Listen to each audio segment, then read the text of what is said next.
I think that one of the current tragedies that we have, maybe that's a little overstated, but one of the, I don't even know what to call it, laughable moments, one of the jokes on the American public, is that Mitch McConnell is called the Senate Majority Leader. He's not a leader. I mean, if he is a leader, he's got balls and chains on his feet, and he's leading his fellow senators into the swamp, into not honey, but molasses. Just that's Mitch McConnell. Oh, we don't want to say anything too controversial, and we're going to beat Hillary with our candidate. All right, I'll stop. Roll this tape, and you'll see what I'm talking about. So here we go. Now, first of all, what is he doing with his fingers? Why is that happening? This is a man who's saying, look, hurry up, I've got something important to say, and I've got my lines ready to go. Right here I'm going to say my lines now. Let me just say this about the likely Democratic nominee. The notion that support for her would be a support for change is frankly laughable. She represents the views of this administration. She was a part of this administration. I think the overriding issue in 2016 is going to be whether Americans are happy, content with the condition of our country at home and our position overseas. If the American public is happy with where we are at home, an average about 2% growth rate, a typical middle-income family $3,000 worse off now than when the president came to office, and if they're comfortable with America's current position of influence around the world, then maybe Secretary Clinton will win. But I think the country, as is frequently the case after 8 years of one administration, is ready to go in a different direction. And with regard to our nominees, we've got a great bunch. All right. Was there anything there that was inspiring to you? Honest to goodness. Was there anything there that was inspiring? Talking about $3,000 less and America's standing around the world. And who talks like that? Do you talk like that around the water cooler?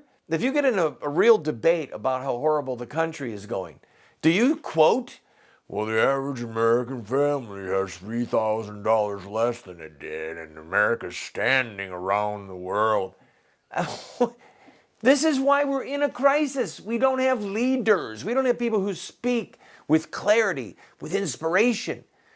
Mitch McConnell makes me want to take Sominex. No, Mitch McConnell is the Sominex. He wants to put me to sleep. He doesn't inspire me. He makes me want to change the channel. Please, I can't bear this. I'll do anything. I'll even vote for Hillary. Just make this man stop. We've got a great field of candidates. And if the American people think that they're better off than they were, then they should vote for Hillary Clinton, Secretary Clinton, and the American people. I'm so sick of hearing people talk about the American people. Why don't we just admit that there's a divide? Why don't we admit that there's a war going on? And there's people, can I actually quote Mitt Romney? I don't even like Mitt Romney. Can I quote him? There's people who are working and paying taxes, and then there's people who are taking money from the government. Okay? That was a true statement. And rather than own it and just admitting, yes, there's a huge divide in this country right now. There's people who work and who pay taxes, and there's people who, some of whom work, good people who are working hard, but they take money from the government. And then there's people who don't work, and they take money from the government. So we have class warfare. We have a violation of the scriptures. Don't covet, don't steal, 6 days labor, the seventh day rest. Are you hearing me? The American people are better off than they were 2,700 years ago at the dawn of the Stone Age. Then they should vote for Hillary because I've got a twitch in my finger and I need to keep doing this with my finger on the podium. Just roll that tape. Show him doing that thing with his finger. And I've got a line that I have to say. I've memorized this. If the American people like $3,000, what was my line about $3,000? Where am I? I'm inspiring people. I'm the Senate Majority Leader. Look at me lead.